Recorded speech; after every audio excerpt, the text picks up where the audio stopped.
Hey guys, Brian here. Welcome back to the shop.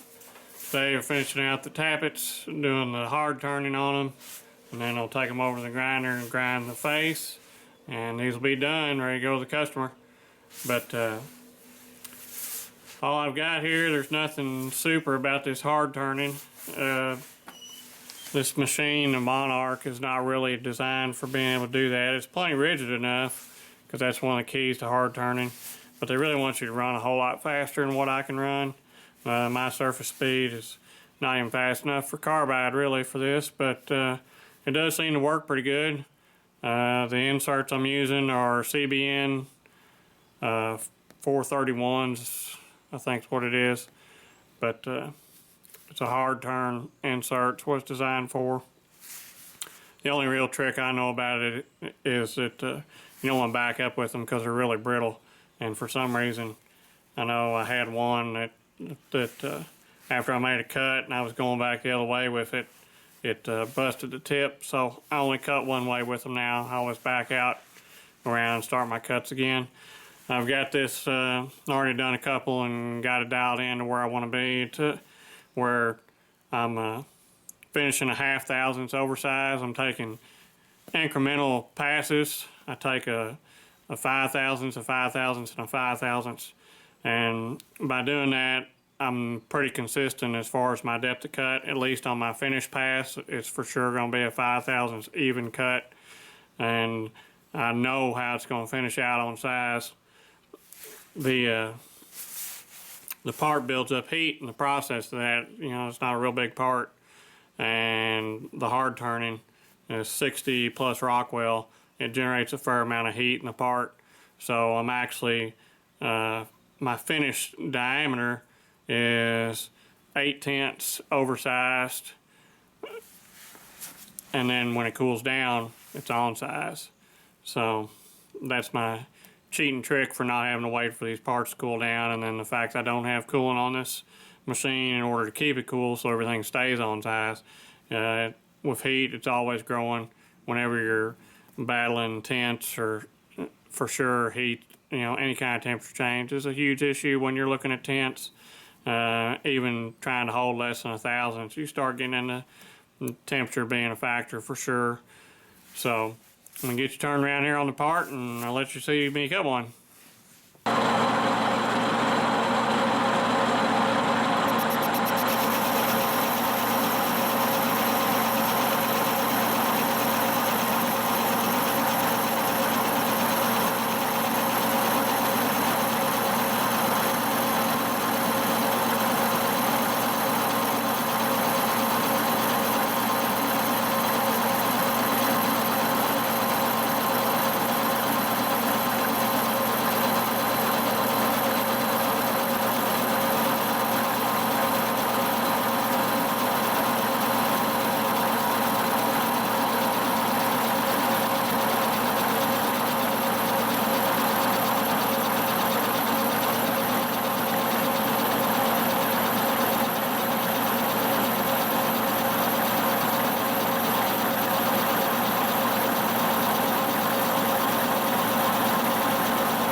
That's some pretty. It's probably 200 degrees.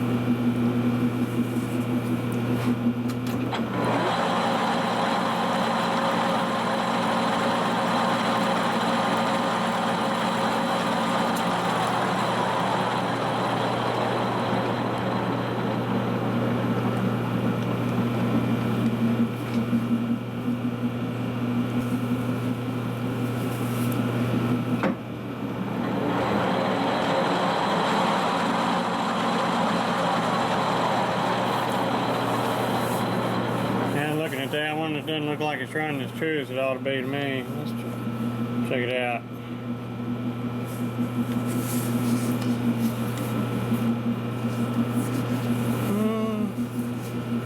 It's fin 7. Probably not ideal.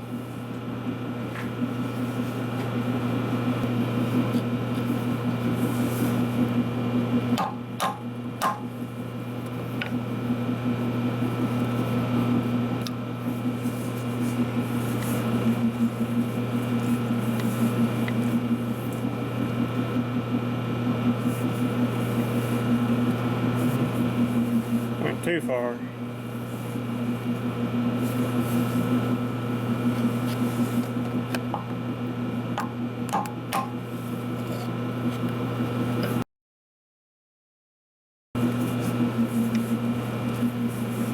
That looks better.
and give you a view of how close this fit is. This is a warm one still.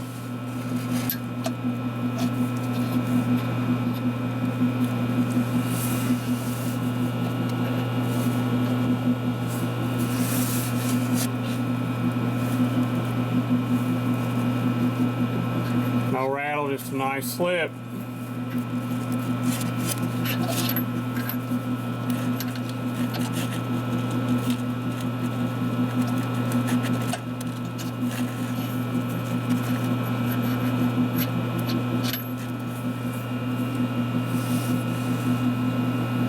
That's all I'm going to show you for the hard turning.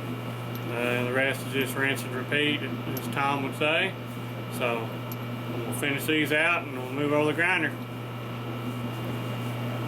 Okay, so this is what I ended up with. I got one complete set of 12, and then I had 9 left over that have cleaned up. So I'm ready to go to the grinder.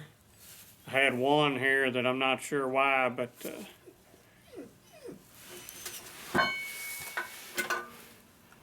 you can see this little mark in it here.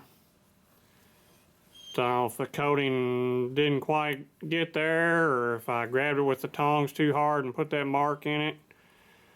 But anyway, it didn't clean up, so scrap this one. That's why you always make extras. That way you still have a full set when you're doing heat treating. Go ahead and make an extra 1 or 2, so if something happens in the heat treat process, you're not hosed. So ended up with, out of the 24 I made, of course I had 2 that didn't make it. This one because of the heat treating, and then the other one that I cut with the bandsaw that was crooked and didn't have enough foot left on it. So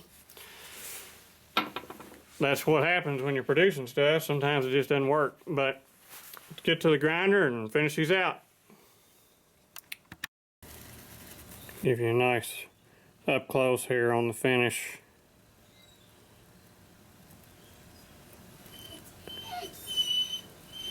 Almost could pass for ground.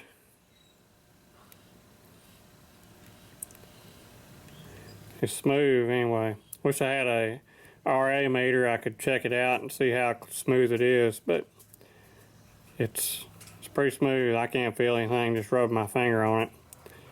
Almost looks like a wrist pen. So happy with that. Alright, people usually love some surface grinder action, so knock the tops of these tappets off. Before I get about 100 comments about tappets and whether they're flat or convex or concave or whatever, I'm familiar with all that. And in this application they're flat, and there's a reason for that, but I'm not going to go into that. So just take it my word for it that it works.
ground up. Probably not not a bar Z finish, but it's smooth enough it'll stick to another one. As long as they're wet, they'll ring. So good and flat. And of course these wear in, they break in once they're on the camshaft.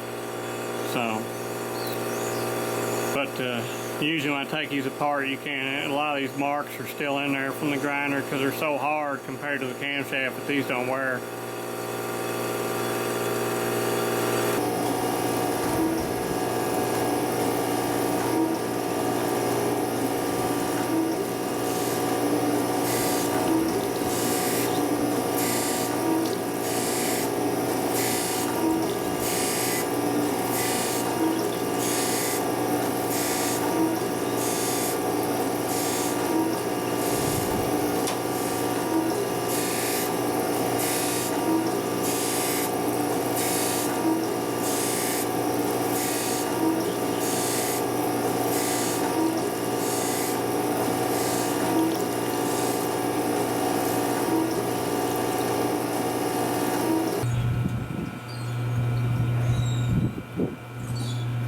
There it is.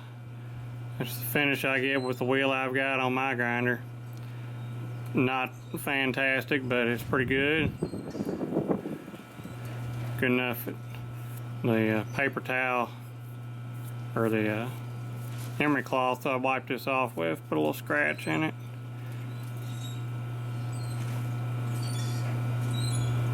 Maybe someday I'll have a RA tester. I can see what this value is, but it's pretty good.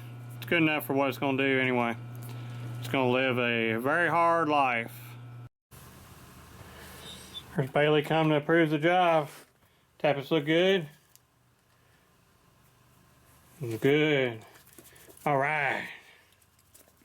Well, that's going to finish this project. We've got the hard turning done and the faces finished. So these are ready to go into the customer, and they can spend their life getting beat up at, 6,000 RPM. Really, the engine turns 6, so that, I guess these are only seeing 3 on the camshaft because it's half speed. So 3,000 RPM and slamming against the bottom of this with nothing but just a film of oil to lubricate it. But these are nice and hard, and they're strong, and they won't break the foot off and wreck the block. So that's a big benefit. Thanks for watching, thanks for subscribing, and I'll catch y'all later.